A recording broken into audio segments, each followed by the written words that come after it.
le nom de Jésus. Il est la raison de ta vie.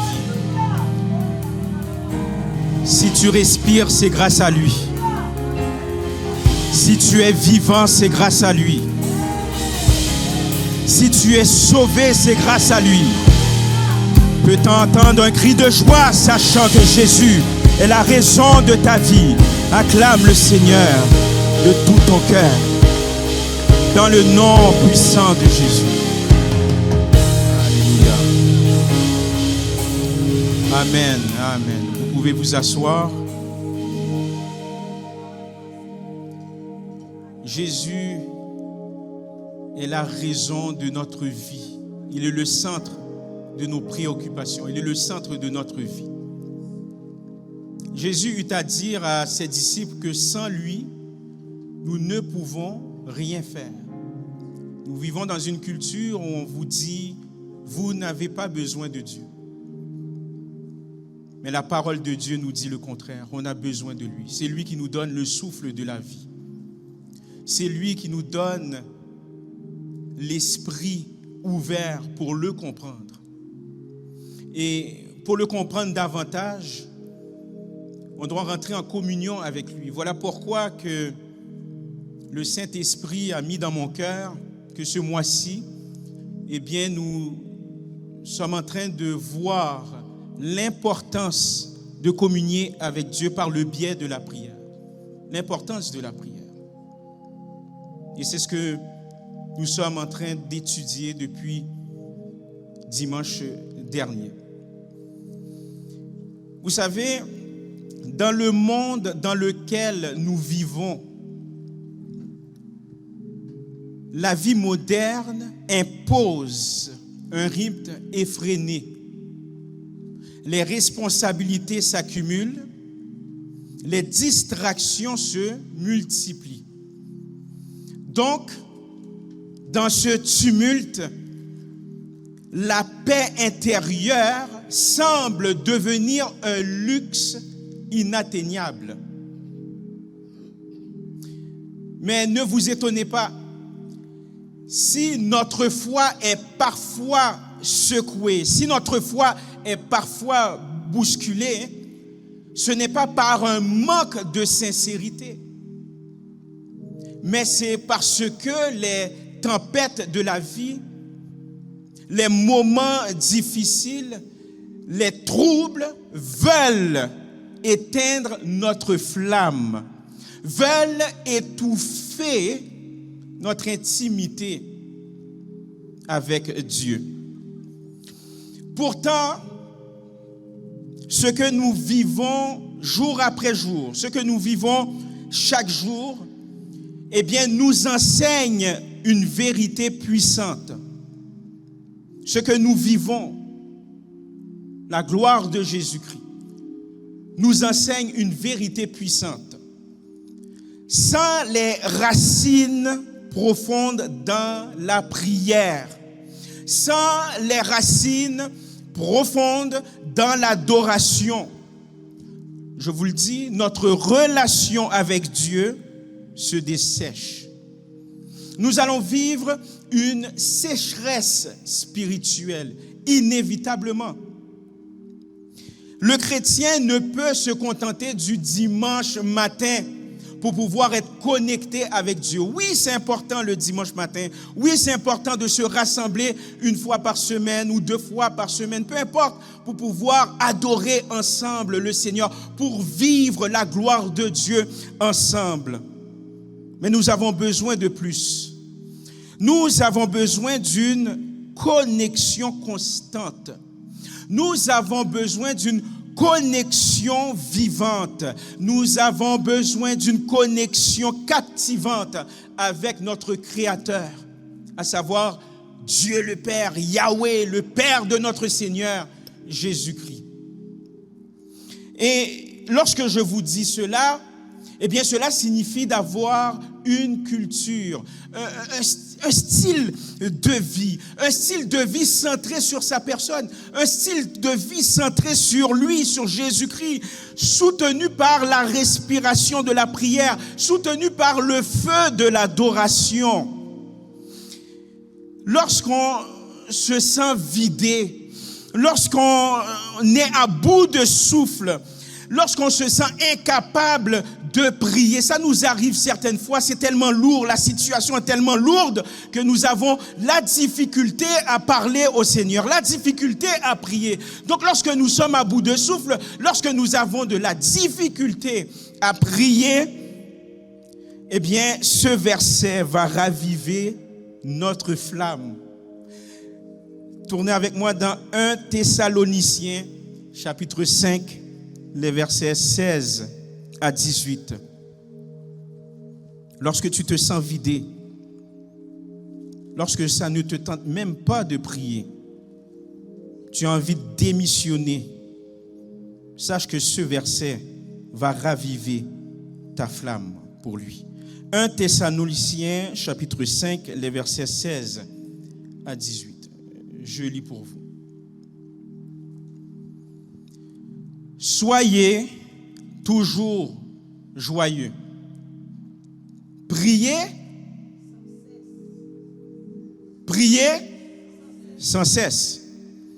Rendez grâce en toutes choses, car c'est à votre égard la volonté de Dieu en Jésus-Christ. J'aimerais vous dire ceci, que la prière n'est pas du partiel. La prière n'est pas du partiel, c'est un rendez-vous essentiel avec l'Éternel. La prière n'est pas du partiel, c'est un dialogue surnaturel, perpétuel vers le ciel.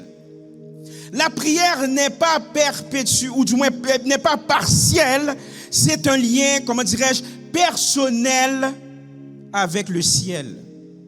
En d'autres mots, c'est une habitude à cultiver. C'est une respiration. La prière, c'est notre respiration. C'est notre manière d'exister. C'est notre manière de démontrer notre existence devant le Dieu de gloire. C'est notre respiration. C'est notre manière d'exister. C'est notre manière de marcher au rythme de Dieu.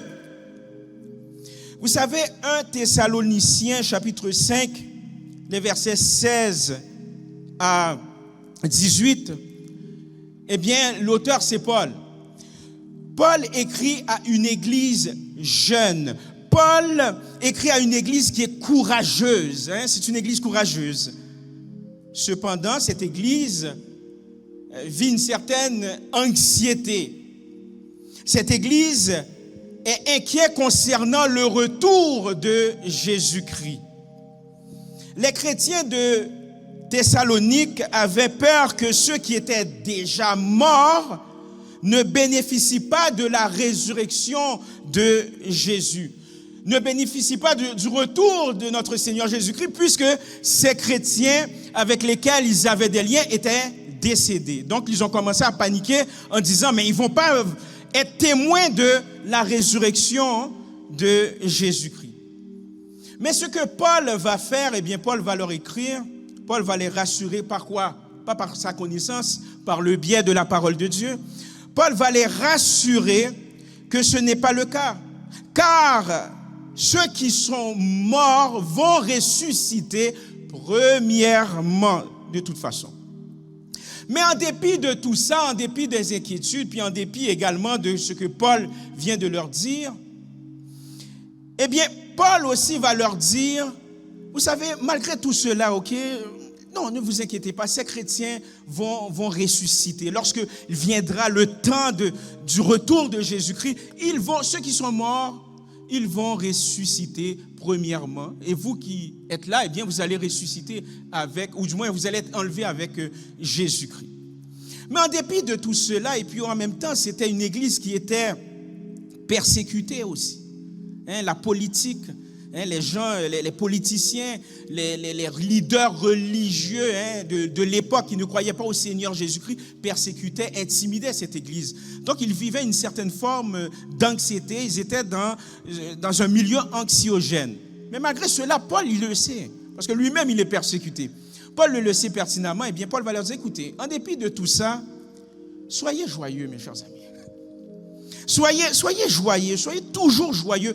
Priez sans cesse. Vous avez besoin de cultiver cette connexion avec le Seigneur. La prière n'est pas une pause, ce n'est pas un intermède, c'est un temps que vous avez avec votre Créateur. Priez sans cesse et remerciez Dieu en toutes choses. Soyez reconnaissants. Et nous allons constater que lorsque Paul leur écrit cette recommandation qui est bien entendu inspirée du Saint-Esprit, eh bien, nous constatons que la manière comment Paul, et ça c'est son style, la manière comment Paul les encourage, eh bien, nous voyons que Paul a un style direct. C'est clair. Mais non seulement que c'est direct, c'est clair, mais c'est puissant. Oh, c'est puissant. Sois toujours joyeux. Ta joie ne dépend pas des circonstances. Ta joie dépend de celui qui est mort à ta place. Sois toujours joyeux. Prie sans cesse. Passe du temps avec le Seigneur. Mais en dépit de tout cela, sois reco. C'est puissant. Dans cette vérité spirituelle, Paul souligne que notre connexion avec Dieu ne dépend pas des saisons. Notre connexion avec Dieu ne dépend pas de nos inquiétudes que nous vivons. Notre connexion avec Dieu dépend d'une relation que nous entretenons avec lui, jour après jour. Il ne s'agit pas simplement, vous savez que lorsque Paul a écrit « prier sans cesse », il ne s'agit pas simplement de faire des prières, simplement faire pour faire. Mais Paul dit essentiellement de vivre la prière comme on vit dans l'air qu'on respire. Et aujourd'hui, Église La Mission, je nous dis de choisir l'esprit. Choisis l'esprit de Dieu. Choisis la vie au nom de Jésus. Choisis de connecter ta vie avec le Roi de gloire, avec le Saint-Esprit, avec le Tout-Puissant. Choisis l'esprit de Dieu. Choisis de faire la prière un style de vie. Choisis de faire de la prière, de l'adoration dans ton langage quotidien. Et tu verras au cœur même des problèmes. Tu verras au cœur même des tempêtes de ta vie. Tu verras même au cœur même de tes inquiétudes. Tu verras au cœur même de tes tristesses. La paix de notre Seigneur Jésus-Christ va toujours régner sur ta vie, en dépit de toutes choses. La paix de notre Seigneur Jésus-Christ va toujours régner dans ta vie. Donc, j'aimerais vous partager trois principes pour vivre cette réalité. Trois principes pour vivre cette réalité. Dans un premier temps, sache que la prière, c'est respirer la présence de Dieu. Sache que la prière, c'est respirer la présence de Dieu.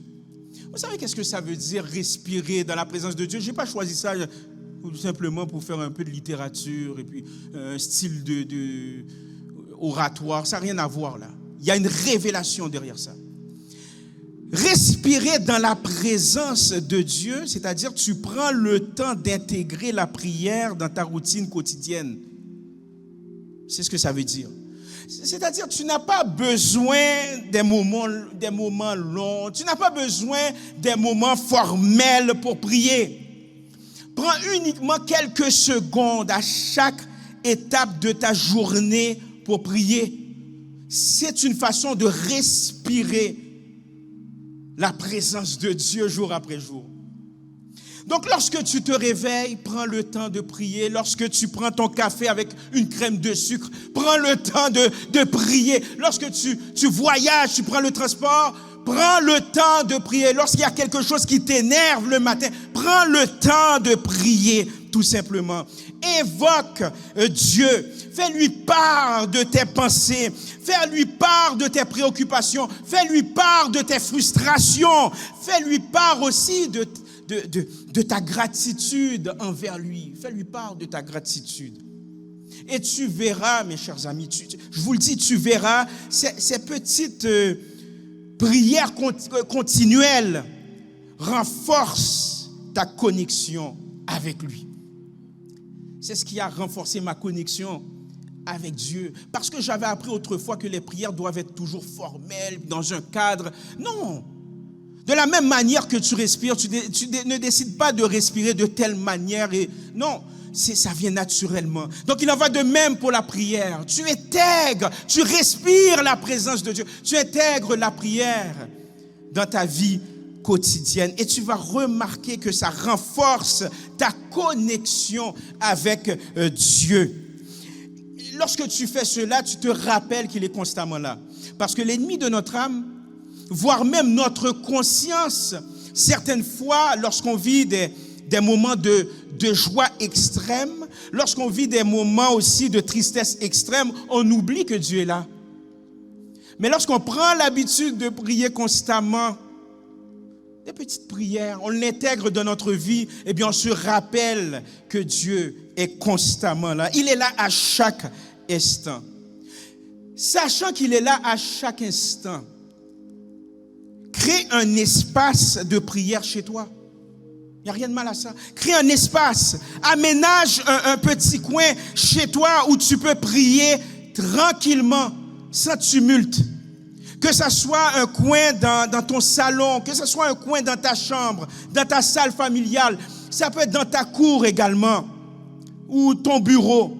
Aménage un coin spécial pour rentrer en connexion avec Dieu, loin des distractions. Or, un endroit spécifique pour rencontrer Dieu crée un environnement propice à la connexion.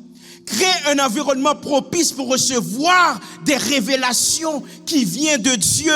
Crée un moment propice de communion avec lui. Waouh! Rappelle-toi que lorsque tu es en train de créer cet espace quotidien avec Dieu, rappelle-toi que la prière est une conversation avec Dieu. La prière n'est pas un monologue. Monologue, c'est dire je parle tout seul. Je parle de manière religieuse tout seul. Non, non, non. Comme s'il n'y avait rien. La prière n'est pas un monologue. La prière, c'est un dialogue. Mais si je vous dis dialogue, je suis en train de dialoguer, n'est-ce pas, un à un avec vous ou quoi que ce soit. Mais je dois aussi prendre le temps de vous écouter, n'est-ce pas? Donc, dans ton temps de prière, certaines fois, on palabre. Palabre, ça veut dire on parle pour rien. On parle. On finit, on se dit, mais j'ai rien reçu. Non, prends le temps aussi d'écouter la voix de l'esprit. Parce qu'on parle trop, certaines fois. On parle trop. Moi, je faisais cette erreur. Je priais là en langue, et puis certaines fois, et puis je me sentais vidé.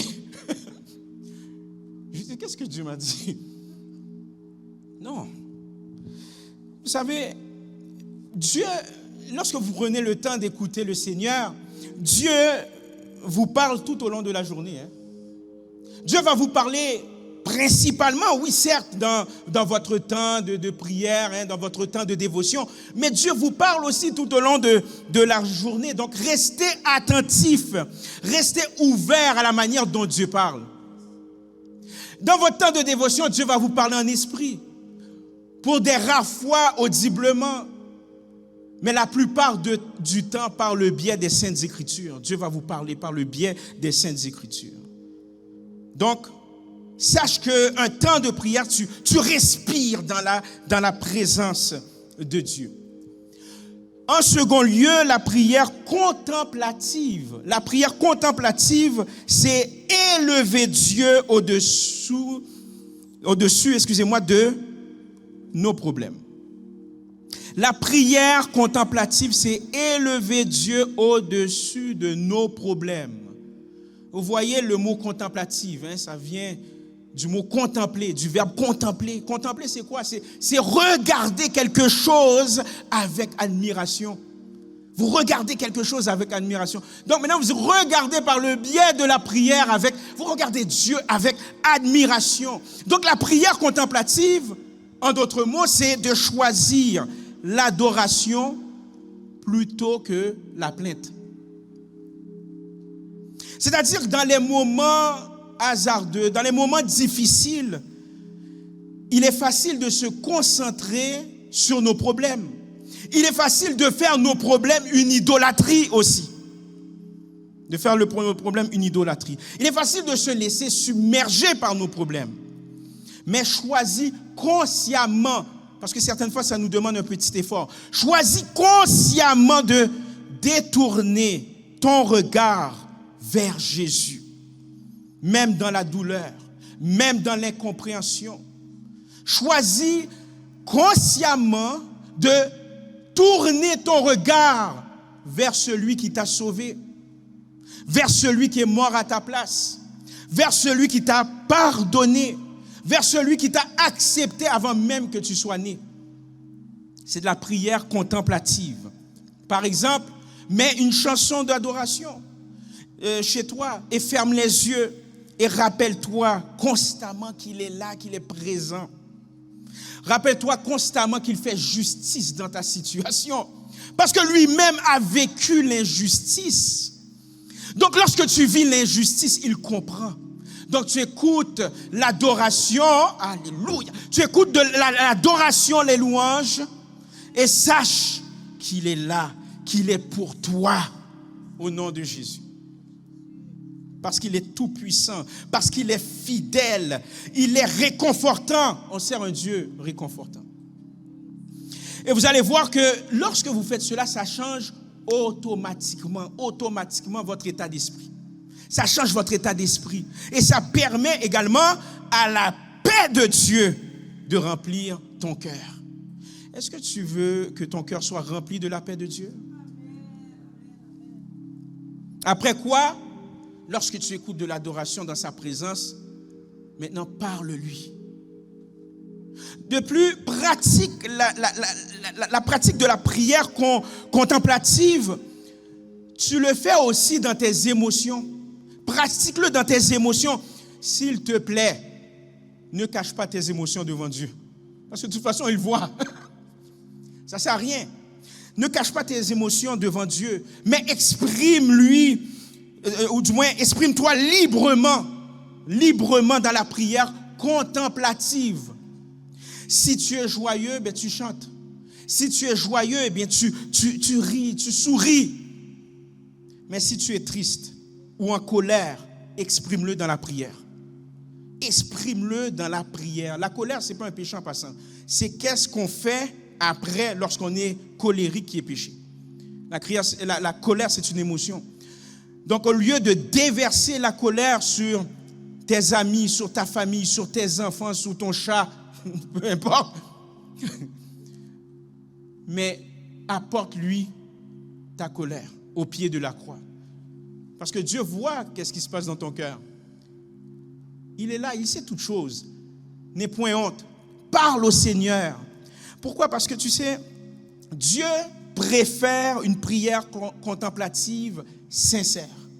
C'est ce que Dieu préfère. Une prière contemplative sincère, même dans les moments de lutte aussi. Il y a des moments de lutte. Il y a des moments où certaines fois on lutte avec un péché. C'est tellement difficile, on tombe. On se dit, ça fait plusieurs fois que je tombe. Qu'est-ce que ça donne de passer du temps dans la prière? J'ai l'impression d'énerver Dieu avec ça. J'énerve le Seigneur avec ça. Je tombe constamment. À quoi bon tout ça? Non, tu ne l'énerves pas. Au contraire, Dieu, il est mort à ta place pour ça. Il est mort pour te libérer. Donc, pendant que tu luttes avec un péché quelconque, au contraire, parle-lui de ça. Rapproche-toi de lui dans les moments difficiles parce qu'une prière contemplative vide de sens ne veut rien dire pour Dieu. Dieu cherche un cœur sincère dans le nom de Jésus. Vois aussi la prière contemplative comme une réponse à la grâce de Dieu. Je répète, vois aussi la prière contemplative comme une réponse à la grâce et à la gloire de Dieu. Prends chaque instant dans ta journée comme une occasion d'adorer, en reconnaissance pour les bénédictions reçues. Même dans les petites choses, choisis de voir la main de Dieu. Tu as le choix, il y a le libre arbitre, tu as le choix. Choisis même dans les petites choses. Choisis de voir la main de Dieu. Lorsque tu termines ta journée, prends un moment pour lui rendre grâce, c'est-à-dire de le remercier pour ce que tu as vécu, même les défis.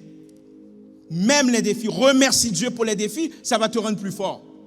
Ça va te rendre plus résilient. Remercie Dieu pour les défis. Remercie Dieu également pour les victoires quotidiennes que tu as dans ta vie. Prends le temps de remercier Dieu. Pourquoi? Parce que ça va transformer ta perspective sur la vie et ça te garde centré sur Jésus-Christ. Au lieu de regarder autre chose, au lieu de prendre quelque chose qui remplace Dieu, une idole. Donc prends le temps de remercier Dieu, que ça aille bien, que ça aille mal.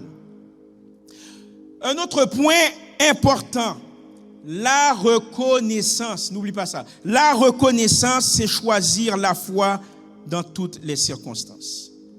La reconnaissance, c'est choisir la foi dans toutes les circonstances. Prends l'habitude de tenir un carnet de gratitude. Pour d'autres, ça va être une tablette ou un téléphone. Certaines fois, je vous encourage, et j'ai commencé à le faire, je vous encourage, certaines fois, si vous voulez le faire chaque jour, c'est à votre convenance. Mais certaines fois, je vous encourage à écrire 3 choses pour lesquelles tu es reconnaissant. 3 choses pour lesquelles tu es reconnaissant. Qu'elles soient grandes ou petites, tu fais ça. Pourquoi? Parce que cela t'aide à focaliser ton esprit sur ce que Dieu a fait dans ta vie. Certaines fois, on se plaint. « Oh, Dieu, tu n'as absolument rien fait. Je vais à l'église, je fais du ministère, je suis bon et je suis gentil. Je ne vois pas ta bénédiction. » Non, prends le temps. Demande au Saint-Esprit de Dieu de te révéler. Compte les bienfaits de Dieu, comme dit le chant. Mets-les tous. Donc, prends le temps. 3 choses, ça c'est un défi. 3 choses pour lesquelles tu es reconnaissant, qu'elles soient grandes ou petites. Et avec le temps, tu vas voir à quel point que la reconnaissance va nourrir ta foi. Certaines fois, on vit une sécheresse spirituelle, mais c'est parce qu'on n'est pas reconnaissant. On voit Dieu comme le Père Noël, on lui demande constamment des choses, mais on ne prend pas le temps de l'écouter, on ne prend pas le temps de le remercier. Mais ça va nourrir ta foi en grandissant. Et ça te permet également de voir que Dieu agit jour après jour dans ta vie. Donc, quand tu le fais, tu sais qu'est-ce qui arrive? Tu remplaces les pensées négatives par l'action de grâce. Tu remplaces les pensées négatives par des actions de grâce en le remerciant. En vérité, lorsqu'un problème ou une inquiétude te traverse l'esprit, fais un effort. Fais un effort de les remplacer par une pensée de gratitude. Parce que les pensées négatives vont pourrir ta vie. Les pensées négatives vont pourrir la vie de ton entourage également. Prends le temps de remplacer tes pensées négatives. Si tu ne luttes pas avec ça, gloire à Dieu. Mais pour ceux et celles qui luttent avec les pensées négatives, remplace-les par de l'action de grâce, par des actions de remerciement au Seigneur. Et au lieu de te concentrer sur ce que tu n'as pas, remercie Dieu pour ce que tu as. Remercie Dieu pour ce que tu as. Que ça soit ta santé, que ça soit ton travail, que ça soit ta famille, que ça soit tes amis, ton église, peu importe, que ça soit même une paix intérieure, prends le temps de remercier Dieu pour qu'est-ce que tu as. Certaines fois, il y a des gens qui veulent absolument avoir ta vie. Certaines fois, on regarde notre vie, on dit « Oh, c'est misérable, c'est carrément difficile. » Mais pour d'autres, ils regardent ta vie et disent « Wow, j'aimerais avoir ça. J'aimerais vivre ce que tu vis. J'aimerais avoir ta paix. » Comment se fait-il que tu as une paix intérieure malgré que tu vis des moments difficiles? Tu vas dire « Mais c'est grâce à Dieu. C'est l'Esprit de Dieu qui me donne cette paix. » Donc, prends le temps de remercier Dieu pour ce que tu es en train de vivre. Et remercie Dieu pour ce que tu as déjà. Et tu vas voir que cette pratique va transformer ton état d'esprit et ça t'aide à voir que Dieu est un pourvoyeur fidèle. Je vais terminer avec ceci. Prends le temps de célébrer tes victoires. Prends le temps, c'est pas simplement remercier Dieu, merci Seigneur, mais prends le temps de célébrer tes victoires. Pourquoi? Parce que chaque petite victoire, chaque moment où Dieu répond à une prière, sois reconnaissant, célèbre-le. Ma femme et moi, qu'est-ce qu'on fait? Eh bien, on va au restaurant. Ou bien on fait un grand chilling familial pour remercier Dieu. Dernièrement, elle a eu une promotion au travail. On a remercié Dieu, on a eu une prière avec un temps de dévotion avec la famille, avec les enfants. Ensuite, on a eu un temps de dévotion entre couples. On a remercié Dieu parce qu'on priait pour la promotion. Et par la suite, sachant que Cynthia aime beaucoup les restaurants, elle aime ça. Okay, elle aime manger, je le dis. Ah ouais, buffet héritage. Donc, on est allé manger au restaurant. Oh, on a fêté, mais par la suite, après, les problèmes sont venus au travail. Après, mais on célèbre quand même. Prends le temps de célébrer. Et je ne sais pas, une petite routine pour célébrer ce que Dieu a fait de ta vie. Parce que c'est une culture qui doit être dans ta vie. Tu dois vivre cette culture. Parce que cette culture change tout. Ça change, comme je l'ai dit d'entrée de jeu, ton état d'esprit. Ça nourrit ton âme. Ça te rapproche de Dieu. Et tu vis la volonté de Dieu. C'est une culture que tu dois absolument vivre dans ta vie. Et avant de conclure, il est primordial de revenir à l'évangile, signifiant la bonne nouvelle.